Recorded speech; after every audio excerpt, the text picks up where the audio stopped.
Putin का खौफ सिर्फ यूक्रेन पर ही नहीं, नाटो भी घबराया हुआ है। नाटो को अंदेशा है कि 2029 तक रूस उनके देशों पर हमला कर सकता है। जर्मनी ने तो युद्ध की तैयारी भी शुरू कर दी है।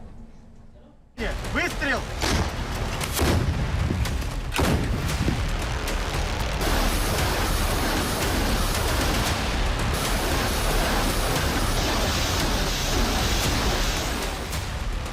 दो 2022 में रूस का यूक्रेन पर हमला।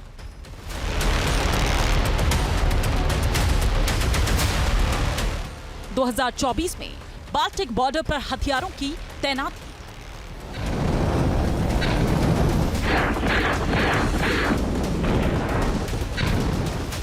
दो 2025 में यूक्रेन के शहरों में तबाही।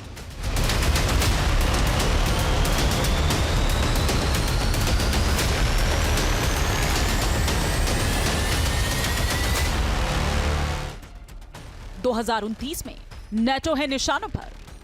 जब से रूस यूक्रेन युद्ध शुरू हुआ है, तब से ही यूरोपीय देश में खौफ फैला हुआ है।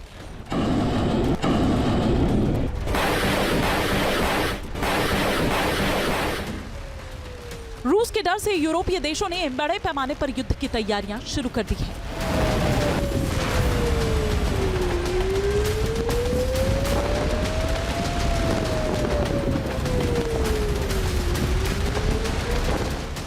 दुनिया का सबसे बड़ा सैन्य संगठन नेटो यानी नॉर्थ अटलांटिक ट्रीटी ऑर्गेनाइजेशन 32 सदस्यीय देशों वाले इस सैन्य संगठन पर रूस की दहशत मंडरा रही है।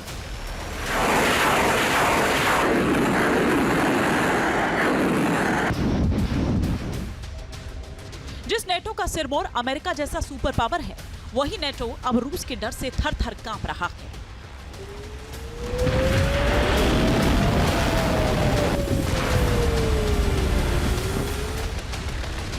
और इसकी वजह भी है, रूस की तोपें नेटो की सीमाओं पर घात लगाकर बैठी हैं और जर्मनी के defence chief general Carsten Bryde ने यह चेतावनी दी है कि रूस 2029 तक नेटो के बाल्टिक देशों पर बड़े पैमाने पर हमला कर सकता है।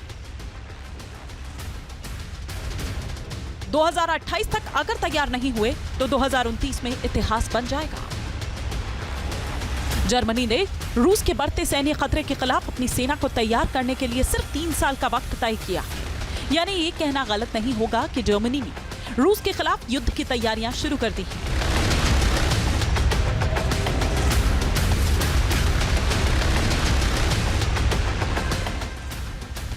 इसके लिए जर्मनी न सिर्फ हथियारों की खरीद के लिए प्लान बना रहा है, बल्कि अपने शहरों में बंकर, सुरंग और शेल्टर्स का निर्माण भी करा रहा है, ताकि जंग छिड़ने पर अपने नागरिकों को महफूज रख सके। क्या यूक्रेन युद्ध में साथ देने की कीमत नेटो को चुकानी पड़ेगी? क्या रूस अगला यूक्रेन जर्मनी को बनाने वाला है? क्या लिथुआनिया पर होगा रूस का पहला अटैक? ये सवाल इसलिए क्योंकि रूस को पता है कि यूक्रेन तब तक जंग के मैदान में टिका रहेगा जब तक कि नेटो देशों की तरह से उसे मदद मिलती रहे।